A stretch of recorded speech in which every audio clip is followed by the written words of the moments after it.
Good morning, everybody. It is Monday, January 16th. Happy Martin Luther King Day. Hope you guys are enjoying this day off from work if you have it.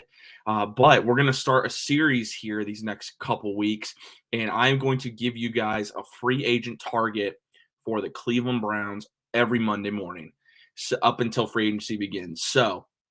Before we get started, though, if you guys are enjoying the content on the channel, we would ask if you would please drop a like on the video and subscribe to the channel if you are new around here. It is free to subscribe to the channel. We really would appreciate everyone's support as we are trying to make our way to 1,000 subscribers in less than a year. So we would really appreciate if you would subscribe to the channel if you haven't done so already.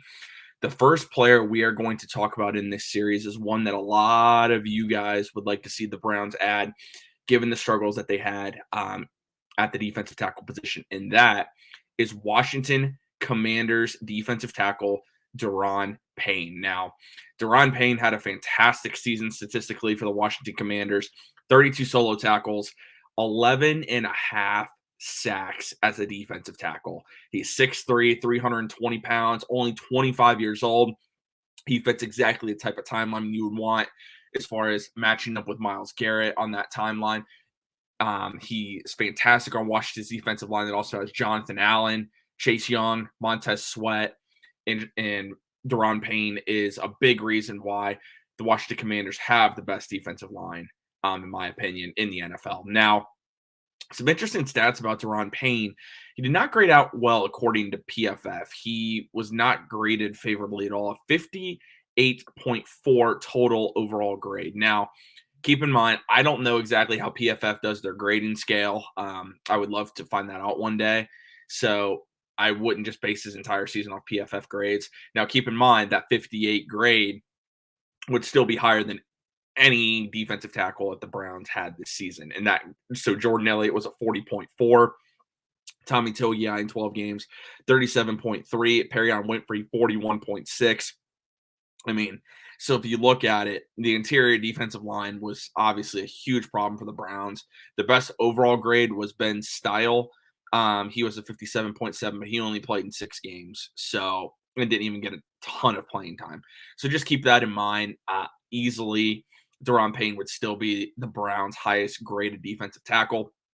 The question is, will the Browns spend money on Daron Payne? Now, there was a rumor and there was talk that the Browns had interest in Daron Payne at the trade deadline. They actually tried to acquire him, and the compensation was not what Washington was looking for. I think Washington wants to hold on to Daron Payne. Now, the question becomes for Washington, are they going to go after a Derek Carr quarterback, which I think they should. Derek Carr would be a phenomenal fit with Terry McLaurin, Jahan Dotson, and Curtis Samuel, not to mention having Brian Robinson and Antonio Gibson.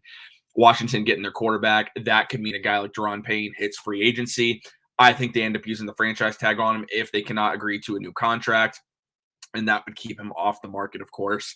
Now, if you're looking to compare salaries, we don't have an exact number on what it would be, but you have to imagine Daron Payne is looking to become one of the highest paid defensive tackles in the NFL.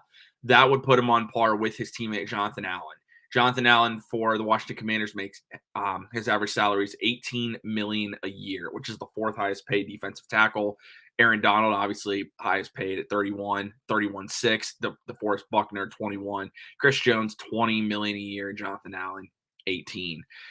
Now, if you could get him to take a lesser deal, I think you look at it. The reason I think I would pass on this particular deal is because you have so many needs on this defense. You need multiple defensive tackles, not just one. As great of a player as Daron Payne is, putting all that money to just Daron Payne is probably what you do. Now, in this case, there are other ways to open up cap space. I recommend following Jack Duffin on Twitter at Jack Duffin. Does great work for the OBR and salary cap if you guys want to learn more about that. The Browns can restructure contracts in order to get much needed cap space because right now they don't have really any, and that's expected, especially with Watson's deal coming in to affect the 2023 season, which they will restructure. They probably restructure Amari Cooper. They could look to restructure Myles Garrett, Wyatt Teller as well. There's no limit to how many restructures they can do, but you don't want to do too many because eventually it's like a credit card. You have to end up paying that bill at some point. So I don't think the Browns are going to go and throw huge money at Daron Payne if they can make an offer that he likes. If and this is if Daron Payne hits free agency.